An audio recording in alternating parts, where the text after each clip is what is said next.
Hoje eu vou falar um pouco sobre inteligência emocional, como funciona o nosso cérebro aí nessa parte, o cérebro de liderança nessa parte aí. Gosto bastante ali de um escritor chamado Simon Sinek, é um escritor inglês, e ele fala bastante que se você não entende de humanos, você não entende de negócios. E eu acrescento, se você não entende de humanos, você não entende nada sobre marketing multinível. E se você quer entender um pouco sobre como os humanos funcionam, você vai ter que aprender como funciona o cérebro, pelo menos o básico. O básico de como funcionam as tomadas de decisão do nosso cérebro. E para analisar um pouco aí sobre tomada de decisão, eu vou te propor um dilema bem legal aí de filme de terror. E a única regra aqui é que eu sou o vilão. Agora imagine que você está num filme de terror, tá? E tem uma pessoa aí amarrada num trilho de trem. Tá vindo um trem aí em direção a essa pessoa que tá amarrada. Você não vai dar tempo de desamarrar ela, tá? Esquece isso. Só que esse trem é um trem especial, porque tem uma divisão aí que vai para 2 caminhos. E no outro caminho tem 5 pessoas amarradas e é justamente para esse caminho que o trem está sendo direcionado. E você não conhece as pessoas, mas tem uma alavanca na sua frente que pode redirecionar o trem que ia em direção a 5 pessoas para uma pessoa só. Agora responda para você mesmo. Você puxaria a alavanca escolhendo matar uma pessoa só para salvar 5 ou não puxaria? Nesse momento, em média, 90% das pessoas respondem que puxaria a alavanca. Com você não deve ter sido diferente, né? Agora o teu cérebro começa aí a refletir por que você tomou essa decisão. Mas calma que antes de refletir aí sobre isso, eu vou trazer uma outra variação desse dilema, né? Eu quero aí que você imagine agora que você está em cima de uma ponte e embaixo dessa ponte passa o trilho de trem.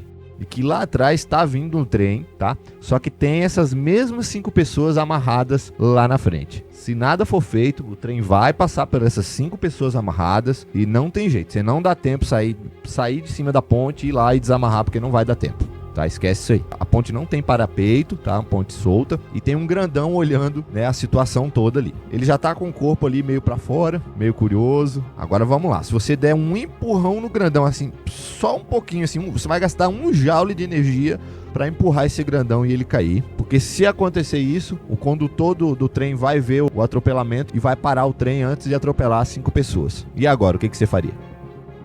Nessa hora sempre tem alguém querendo mudar meu dilema. Não, mas aí eu pularia lá. Tá, não tem como, tá? São 2 opções só. Se você pular lá, você morre, tá? As 5 pessoas morrem e um raio ainda mata o grandão lá só pra embananar tudo. Você só tem 2 opções, tá? Ou você empurra o grandão e salva 5, ou não empurra. Pensa aí.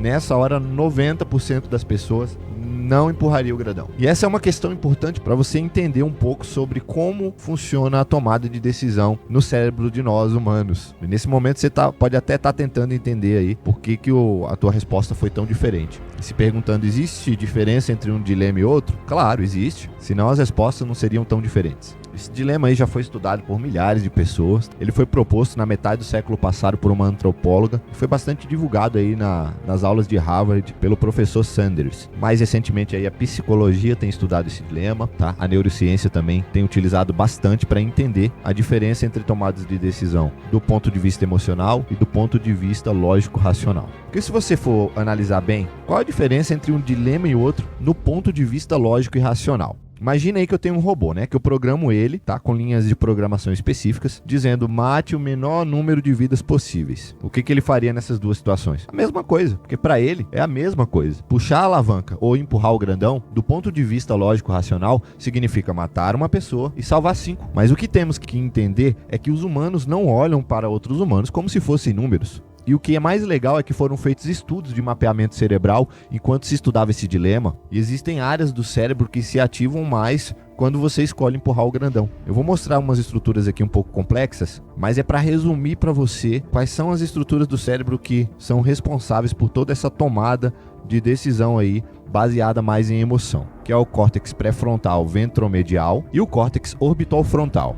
Ou seja, mais emoção envolvida na decisão de empurrar o grandão do que puxar uma alavanca. E se você for bastante cético, você vai falar que não houve emoção na diferença das suas respostas, que você não decidiu pela emoção. E o curioso de muita coisa no cérebro é que não percebemos o que ele está fazendo. Muita decisão é tomada aí de forma inconsciente, mas eu não preciso de muito aí para te provar que você tomou uma decisão emocional. Vou te provar em 5 segundos que você tomou uma decisão emocional. Agora volta lá para cima da ponte e imagina que ao invés daqueles 5 desconhecidos, tá? São 5 familiares teus, tá?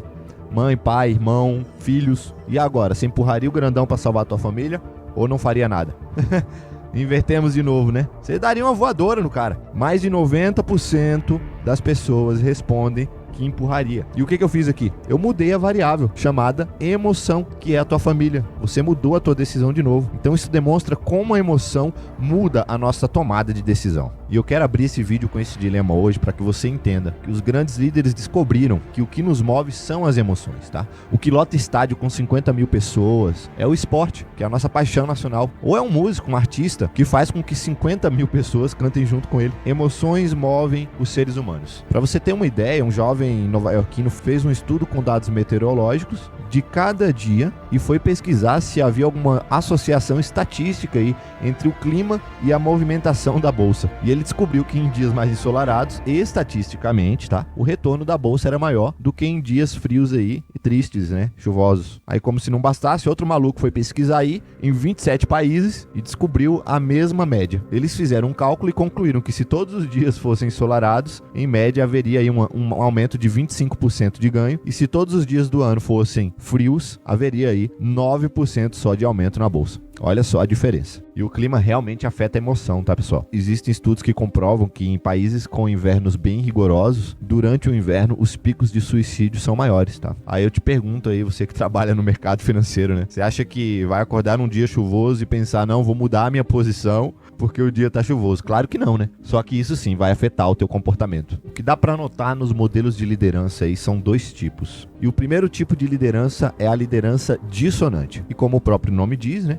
Dissonante é um líder distante emocionalmente da sua equipe, é um líder frio. A segunda característica de um líder dissonante é que ele utiliza o medo como estratégia de gestão. O líder dissonante lidera através do medo de não conseguir o bônus, medo de não conseguir a promoção, medo de ser passado para trás no projeto. E a terceira característica de um líder dissonante é que ele usa motivadores extrínsecos, como por exemplo o dinheiro, entre outros motivadores externos, né? E é incrível como o medo e a desconfiança sempre andam juntas, né? Se você tem medo aí do avião é porque você desconfia que ele pode cair. E partimos aí para outro modelo mais adequado de liderança, né? Que é o líder ressonante. E tem alguns elementos essenciais nesse tipo de liderança. O líder ressonante tem a empatia como centro da sua liderança. E empatia é o quê? É entender que o outro é outro, que tem uma história, uma personalidade diferente, que ele tem outras dores, outras alegrias. E às vezes você passou por uma coisa que para você não doeu, mas que para ele dói muito. E através desse entendimento como personalidade diferente, você monta a estratégia para fortalecer a relação entre vocês e a relação entre a equipe. Então a empatia nada mais é do que a prática de respeito ao outro. Líderes ressonantes praticam e desenvolvem empatia, pois é o elemento central da liderança. O segundo elemento da liderança é a maneira como ele motiva. Enquanto o líder dissonante tende a motivar aí a sua equipe por fatores extrínsecos como dinheiro, etc., o líder ressonante tende a motivar a sua equipe por fatores intrínsecos, como o propósito, por exemplo. O líder ressonante tem a capacidade de transmitir para sua equipe a ideia de que participamos de algo maior do que nós mesmos. O líder ressonante tem a capacidade aí de promover na sua equipe garra e a sensação de que se a gente batalhar, vai conseguir chegar num futuro melhor. E através disso inspira pessoas e as leva à ação. Eu não estou dizendo que fatores extrínsecos não são importantes, como dinheiro, etc. Mas você pode muito bem chegar num nível aí da tua carreira, que você esteja ganhando bem, mas não se sente de forma alguma motivado ou inspirado. E o líder ressonante faz isso. Ele, através da inspiração,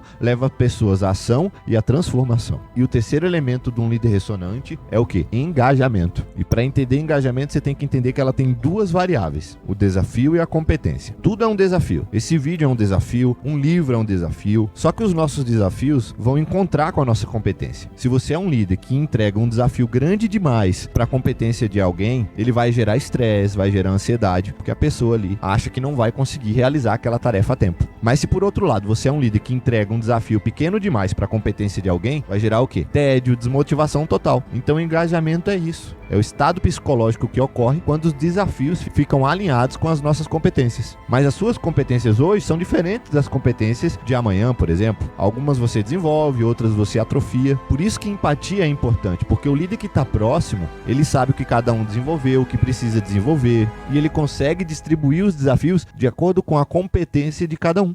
E o mais legal é que quando a gente trabalha engajado, ocorre uma harmonia no nosso cérebro em um circuito que se chama vias mesolímbicas dopaminérgicas. É um nome complicado, mas o que são essas vias mesolímbicas dopaminérgicas, né? O que isso faz? São circuitos importantíssimos aí para motivação, né, e prazer. Então é prazeroso trabalhar engajado. Sabe quando você entra numa atividade que você nem vê o tempo passar? Pode ser num filme, num livro. Esse estado emocional é chamado na ciência como fluxo ou flow. Tem um livro bastante interessante aí chamado Flow, né? Que traduz aí o que acontece com o teu cérebro quando você entra nesse estado emocional. E o líder ressonante, sabendo disso e trazendo isso para a equipe, ele vai ter o que como consequência? Confiança. Confiança nele mesmo, confiança dos membros da equipe nele mesmo e confiança entre os membros da equipe. O Google fez um estudo aí com 180 equipes diferentes e quando foram analisar as equipes de mais sucesso, foram as que promoveram maior confiança entre os membros da equipe. Um grande exemplo aí de líder ressonante foi Alexandre o Grande, por exemplo, que lutava junto com os soldados nas frentes de batalha. Ele mantinha uma relação pessoal com seus soldados, tanto que quando ele morreu aos 33 anos de idade, provavelmente por envenenamento, cada um foi se despedir dele pessoalmente. E podem me falar, Ângelo, mas, por exemplo, aí o Steve Jobs era um exemplo de líder de sucesso e ele era dissonante. Se você for ler a biografia de Steve Jobs aí, indico muito o livro A Cabeça de Steve Jobs, que fala bastante disso, você vai ver que era um cara insuportável de trabalhar. Sim, pode até ter sido um líder que deu certo, só que estatisticamente,